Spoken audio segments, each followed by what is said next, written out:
यदि आप अपने जीवन को बदलना चाहते हैं, जीवन को अधिक खुशनुमा, अधिक बेहतर बनाना चाहते हैं, तो आपको मस्तिष्क में नए खांचे बनाने की ज़रूरत है। आपको एक पूरे दिन में सोचने, कार्य करने और महसूस करने के आदतन तरीक़ों को बदलना है। इसके लिए आप 1 महीने तक निम्नलिखित संदेशों पर कार्य करें, निम्नलिखित तरीक़ों पर कार्य करें। जैसे आप अगर ऑफ़िस के लिए निकल रहे हैं तो उस समय आप यह कहें कि मैं एक नए और बेहतर तरीके से दिन शुरू कर रहा हूँ, और फिर आप मन में यह दोहराएं कि मैं अधिक से अधिक खुशनुमा रहूँगा। फिर आप पूरे रास्ते निम्नलिखित वाक्यों को दोहराएं। मैं दूसरे लोगों के प्रति थोड़ा अधिक दोस्ताना रहूँगा, मैं थोड़ी कम आलोचना करूँगा, और मैं अपने अंदर काम कर रहे लोगों के कार्यों की सर्वश्रेष्ठ व्याख्या करूँगा। मैं नए व्यक्तित्व जैसा कार्य करने और महसूस करने का अभ्यास करूँगा, और मैं इस तरह कार्य करूँगा जैसे सफलता अवश्यंभावी हो। मैं अपनी खुद की राय को तथ्यों में नकारात्मक रंग नहीं भरने दूँगा, और किसी भी घटना के प्रति मैं अपनी राय सकारात्मक रखूँगा। मैं दिन में कम से कम 3 बार मुस्कुराने का अभ्यास करूँगा, और चाहे जो भी परिस्थिति मेरे सामने आए, मैं यथासंभव अधिक शांति और बुद्धिमानी से प्रतिक्रिया करूँगा। इस तरह से आप 30 दिन तक, यानी 1 महीने तक आप बोल कर देखें, इसका अनुभव करें, और फिर आप देखेंगे कि आपकी चिंता, अपराध बोध, शत्रुता कम हो जाएगी और आपका आत्मविश्वास बढ़ जाएगा। लक्ष्य तय करने के बारे में इस वीडियो में कई बार कहा जा चुका है। एक बार फिर उस चीज़ को दोहराएं। आप स्वयं के लिए एक लक्ष्य तय करें जिसकी दिशा में कार्य करना सार्थक हो। इससे भी बेहतर है कि खुद के लिए कोई प्रोजेक्ट बनाएं, निर्णय लें कि आप किस स्थिति से क्या चाहते हैं, और हमेशा आपके आगे कोई ऐसी चीज़ होनी चाहिए जिसकी ओर आप उत्सुकता से देख सकें, जिसके लिए आप कार्य कर सकें, जिसकी आप उम्मीद कर सकें। पीछे की ओर नहीं, आगे की ओर देखें। अतीत के बजाय भविष्य का मोह विकसित करें। भविष्य का मोह आपको युवा बनाए रखेगा। जब आप लक्ष्य का पीछा करना छोड़ देते हैं और आपके पास भविष्य में देखने के लिए कुछ नहीं रहता है, तो आपका शरीर भी अच्छी तरह कार्य नहीं करता, और यही कारण है कि इंसान रिटायरमेंट के बाद शिथिल पड़ जाते हैं। यदि आप लक्ष्य की दिशा में नहीं बढ़ रहे हैं, आगे की ओर नहीं देख रहे हैं, तो आप दरअसल जी नहीं रहे हैं, समय काट रहे हैं। निजी लक्ष्यों के अलावा भी एक सामाजिक लक्ष्य और उद्देश्य रखें जिसके साथ आप जुड़ाव महसूस कर सकें। स्थिर खड़े रहने से अच्छा है कि आगे बढ़ते रहें। स्थिति का पूरी तरह अध्ययन करें। कल्पना में अपने सामने संभव कार्य की कई दिशाओं का विश्लेषण करें, और परिणामों का भी, जो हर दिशा में कार्य करने से आपको मिल सकते हैं। उस दिशा को चुनें जिसमें सबसे अधिक अवसर नज़र आते हों, और आगे बढ़ जाएं। अगर आप तब तक इंतज़ार करेंगे जब तक कि पूरी तरह यकीन या पक्का न हो जाए, तो आप कुछ भी न कर पाएंगे। इसलिए जो भी निर्णय आप लेते हैं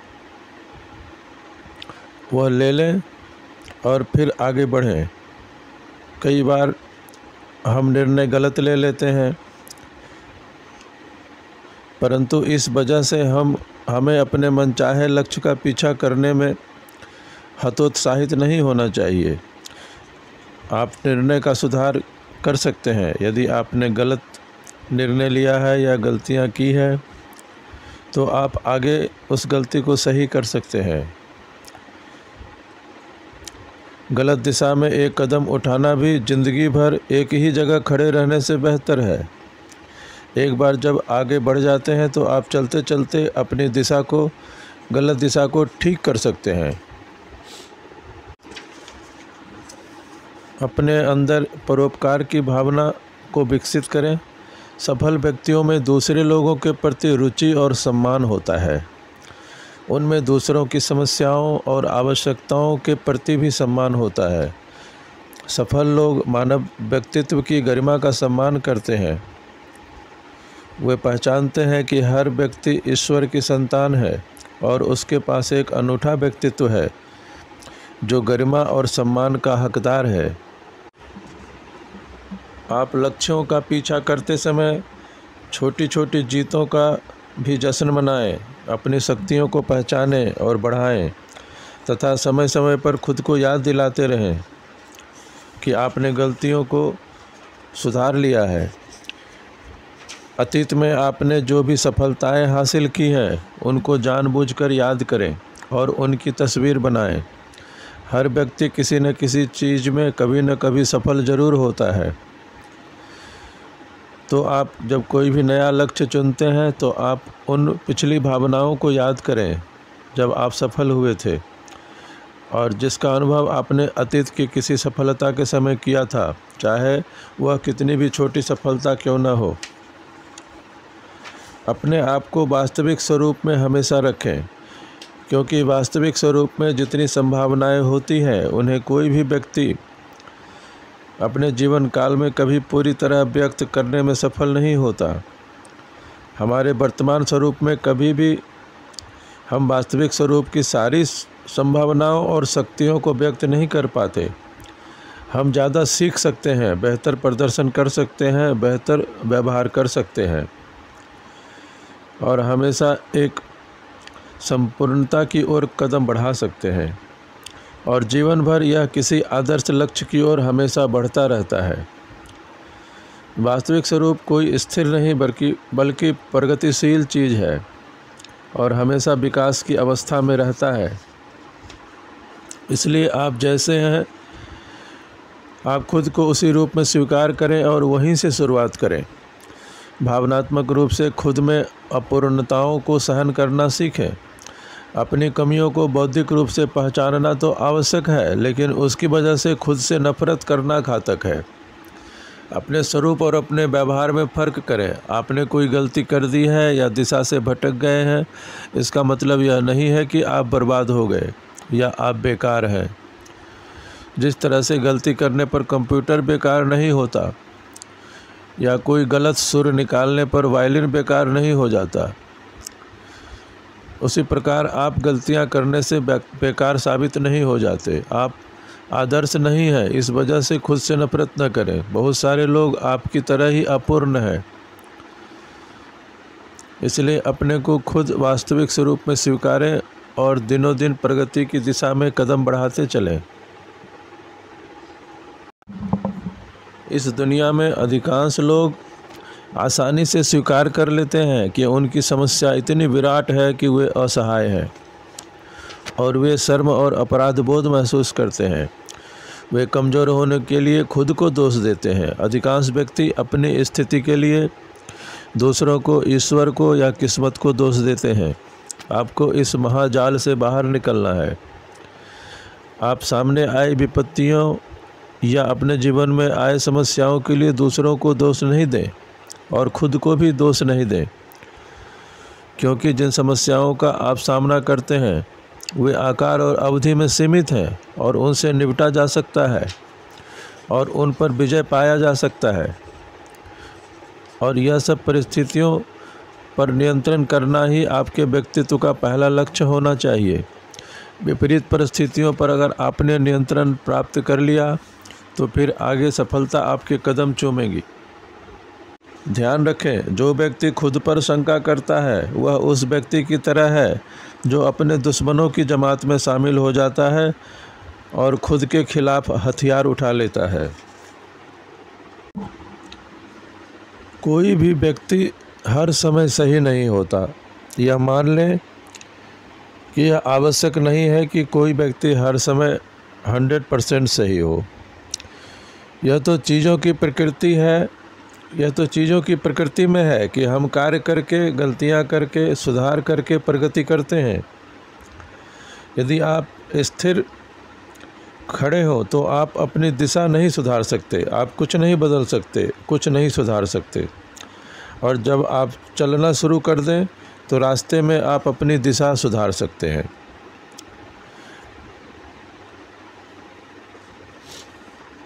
सबसे अधिक महत्वपूर्ण बात यह है कि ऐसे कई सफलतापूर्ण किए गए कार्य जिनको कई सफल लोगों ने किया है, उनमें वे जितना सही पाए जाते हैं उससे ज़्यादा उन्होंने गलतियां की होती हैं। और अधिकतर परिवेशों में विजेता हर बार सही नहीं होते, बल्कि आधी दफ़ा वे गलत ही होते हैं।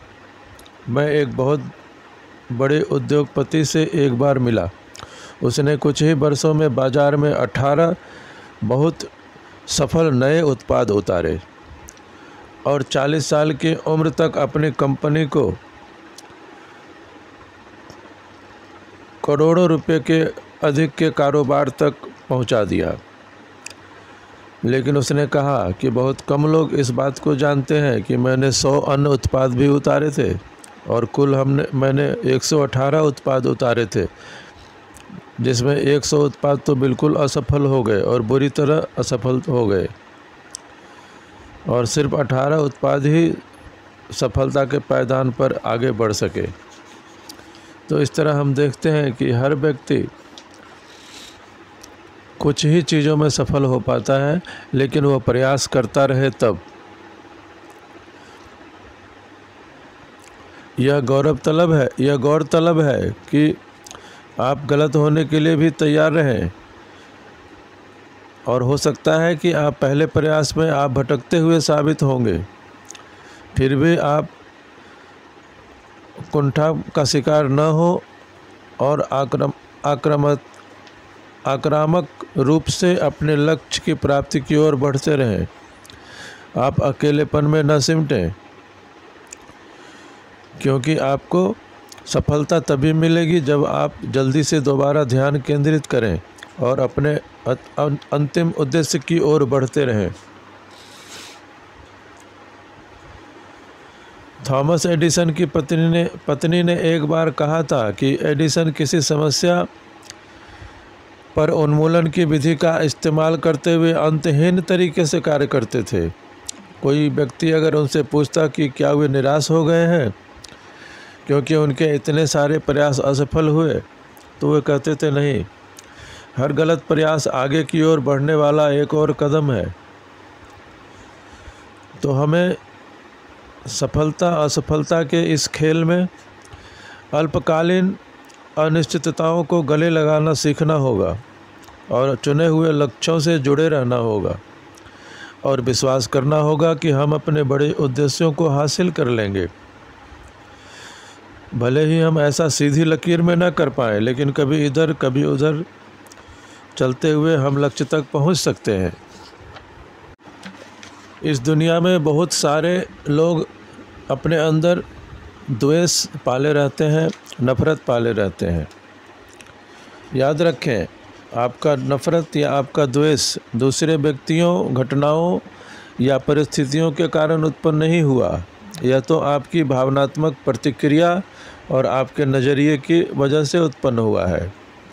इसके ऊपर आपका ही नियंत्रण है और आप इसे नियंत्रित भी कर सकते हैं।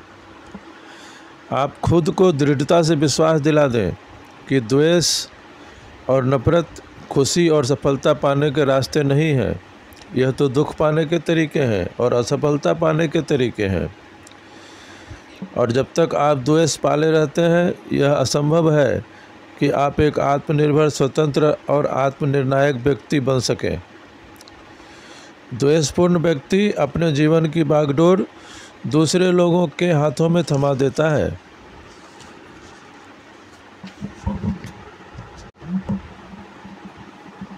आपका लक्ष्य सफल होना है और सफल होने के लिए आप अपने अंदर सृजनात्मक शक्ति को उत्पन्न करें और न्याय अन्याय की भावना से ऊपर उठें, क्योंकि देखा जाए तो संसार में न्याय नहीं है, लेकिन हम अपने लिए न्यायपूर्ण परिणाम खुद बना सकते हैं।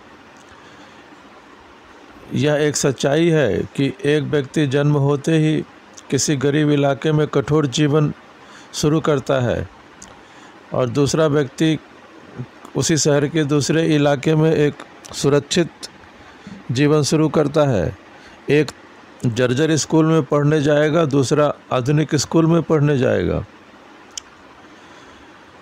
यह एक तथ्य है। कंपनियों में भी प्रमोशन कई बार चापलूसी के आधार पर दिए जाते हैं।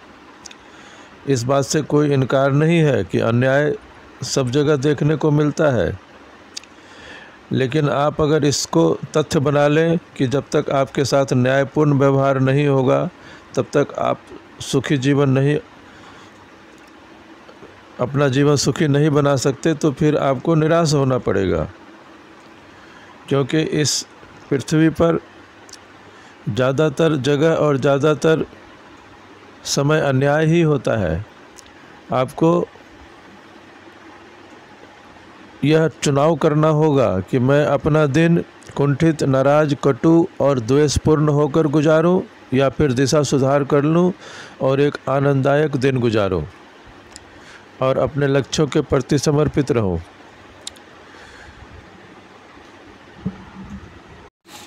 अधिकांश व्यक्ति अपने जीवन को खोखला बना लेते हैं।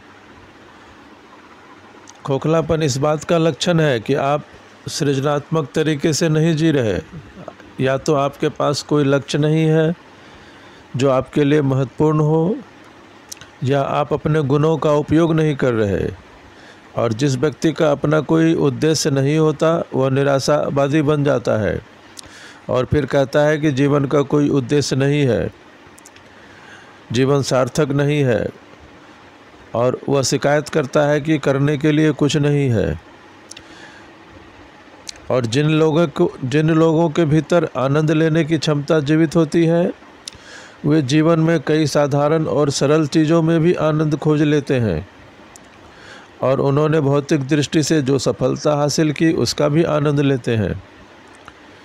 जो व्यक्ति सक्रियता से किसी महत्वपूर्ण लक्ष्य की दिशा में बढ़ रहा है वह कभी अपने जीवन में निराशा की बातें नहीं करता, जीवन की निरर्थकता की बातें नहीं करता। यहाँ तक कि अधिकतर बुजुर्ग भी लक्ष्य आकांक्षी, आशावादी लोगों की तरह कार्य करते हैं। यदि आपको जीवन में मानसिक और शारीरिक स्वास्थ्य प्राप्त करना है तो इन 3 सिद्धांतों पर जरूर अमल करें। आरामदेह और तनाव रहित होने के लिए समय निकालें। अपने लक्ष्यों की दिशा में आप जो प्रगति और उपलब्धियां हासिल करते हैं उनके नोट्स बनाएं। सफलता की डायरी लिखना अधिक शक्तिशाली आत्मछवि बनाने वाला औजार है। जब आप अपनी आत्मछवि पर एक मानसिक कल्पना, एक मानसिक चित्र बनाकर अच्छा महसूस करते हैं तो आपकी सफलता सुनिश्चित हो जाती है। यदि आपको सफलता प्राप्त करने के लिए अपनी पूरी शक्तियों का उपयोग करना है तो सबसे पहले आपको खुद को क्षमा करना होगा और क्षमा संबंधी अभ्यास करना होगा, और आपको ऐसे लोगों को भी क्षमा करना होगा जिन्होंने आपको चोट पहुंचाई है।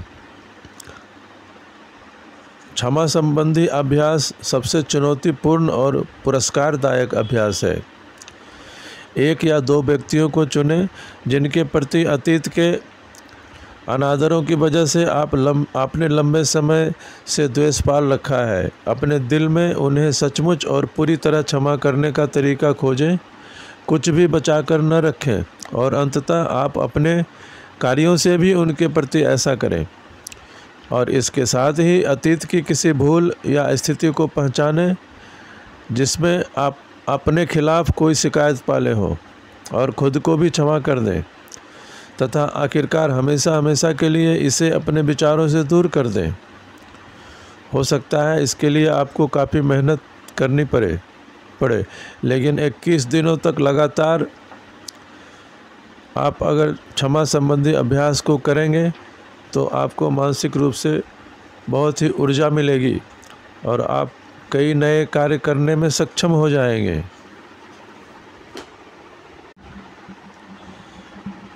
अपने अंदरूनी सफलता के खांचों को दोबारा सक्रिय कैसे करें। हर कोई अतीत में किसी न किसी समय सफल हो चुका है। ज़रूरी यह नहीं है कि कोई बड़ी सफलता हो, या छोटी सफलता भी हो सकती है। तो आप किस चीज़ में सफल हुए थे यह महत्वपूर्ण नहीं है। महत्वपूर्ण तो सफलता की भावना है और उसे याद करने की ज़रूरत है। आपको बस एक अनुभव की ज़रूरत है जहां आप अपने मनचाहे कार्य को करने में सफल हुए थे और वह हासिल करने में सफल हुए थे जिसे आपने हासिल करने का संकल्प लिया था, या कोई ऐसी चीज़ करने में कामयाब हुए जिससे आपके मन में संतुष्टि का भाव आया था। अपनी स्मृति में पीछे जाएं और सफल अनुभवों को ताज़ा कर लें।